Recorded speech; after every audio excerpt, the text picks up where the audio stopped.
Good evening student, एक बार फिर आप सभी लोगों का स्वागत है अपने यूट्यूब चैनल पर। स्टूडेंट्स, आज हम पढ़ने जा रहे हैं central idea the poem dust of snow, यानी कि डस्ट ऑफ स्नो, जो कि लिखी गई है मिस्टर रॉबर्ट फ्रॉस्ट, जो कि लिटरेचर के एक बहुत ही ग्रेट पोएट रहे हैं। तो इस पोयम को, यानी कि हमें एक सेंट्रल आइडिया हम कैसे लिखेंगे जिससे हमें जो हमारे अपकमिंग बोर्ड एग्जाम है उसमें से हमें फुल में से फुल मार्क्स मिले। तो चलिए सबसे पहले हम सीखते हैं कि हमें इस पोयम को कैसे लिखना है और कितना हमारा सेंट्रल आइडिया रहेगा, कितने उसमें लाइंस रहेंगी, कितने सेंटेंस बनाएंगे हम और कैसा उसका फॉर्मेट होगा। तो सबसे पहले हमें सेंट्रल आइडिया लिखना है और इसकी शुरुआत होगी सबसे पहले द पोयम से, यानी कि सबसे पहले लिखेंगे आप सेंट्रल आइडिया, जो कि द पोयम, यानी कि सबसे पहले यहाँ पे मेंशन करना पड़ेगा द पोयम, यानी कि ये किस पोयम से है, तो the poem dust of snow, यानी कि ये जो है वो the poem dust of snow से लिया गया है, डस्ट ऑफ स्नो से लिया गया है। ओके, सो पोयम को, इस सेंट्रल आइडिया को लिखने का सही तरीका है the dust of snow is a beautiful short poem written by Robert Frost, यानी कि ये एक बहुत ही छोटी सी पोयम है जो कि लिखी गई है पोएट के द्वारा, रिटन बाय रॉबर्ट फ्रॉस्ट, यानी कि जो कि रॉबर्ट फ्रॉस्ट के द्वारा लिखी गई है। The poet has mentioned crew and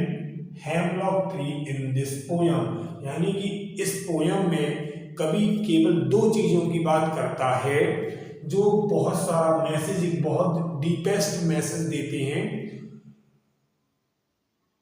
crow and hemlock tree, एक होता है क्रो और दूसरा है hemlock tree. So the poet has mentioned crow and hemlock tree in this poem, यानी कि इस पोयम में कवि ने क्रो और हेमलॉक ट्री को मेंशन किया गया है।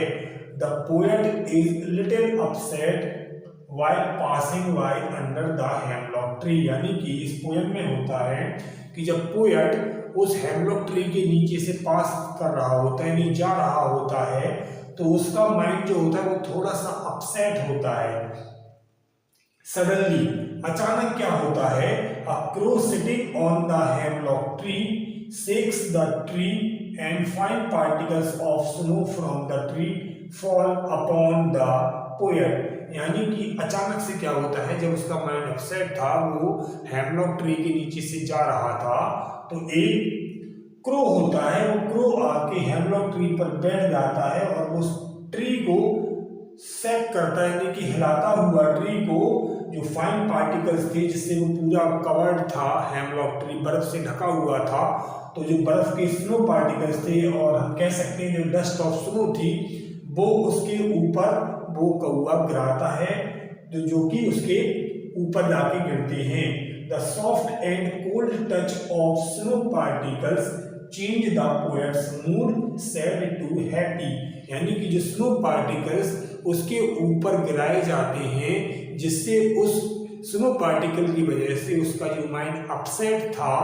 वो सैड टू, यानी दुखी से दुख से वो हैप्पी में, यानी कि बदल गया, खुशी में बदल गया, यानी कि दुख से वो खुश हो गया। And he starts feeling refreshed, और उसने तरोताजा महसूस अपने आप को पाया उस स्नो पार्टिकल की वजह से। उसे लगा कि अब मैं क्या हूँ, रिफ्रेश्ड हो चुका हूँ, यानी कि मैंने जो अपना आधा दिन था वो बचा लिया है, मैं रिफ्रेश्ड हो चुका हूँ। थ्रू दिस पोयम, इस पोयम के माध्यम से वी गेट अ मैसेज, हमको एक मैसेज मिलता है दैट वी शुड होप, यानी कि हमें आशा होनी चाहिए,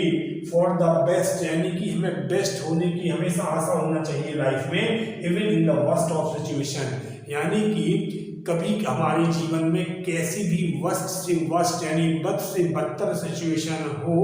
we should not leave hope, हमें कभी भी जीवन में आशा नहीं छोड़नी चाहिए, क्योंकि जीवन में कभी भी अच्छा हो सकता है और हमारा मूड, जैसे पोएट का मूड उस स्नो पार्टिकल की वजह से, यानी कि निगेटिविटी के चारों तरफ, जिसकी सराउंडिंग्स में निगेटिविटी थी, जैसे हम कह सकते हैं कौवा, क्रो और हेमलॉक ट्री, तो उसको निगेटिविटी में, यानी कि नेचर के पास होते हुए उसको, उसका जो माइंड था वो निगेटिविटी से पॉजिटिविटी में बदल गया। फ्रेंड्स, अगर आपको ये वीडियो अच्छी लगी है तो अपने फैमिली, फ्रेंड्स और रिलेटिव्स के साथ इसको शेयर करें और इस चैनल को लाइक, कमेंट और सब्सक्राइब करना ना भूलिएगा। Thank you for watching.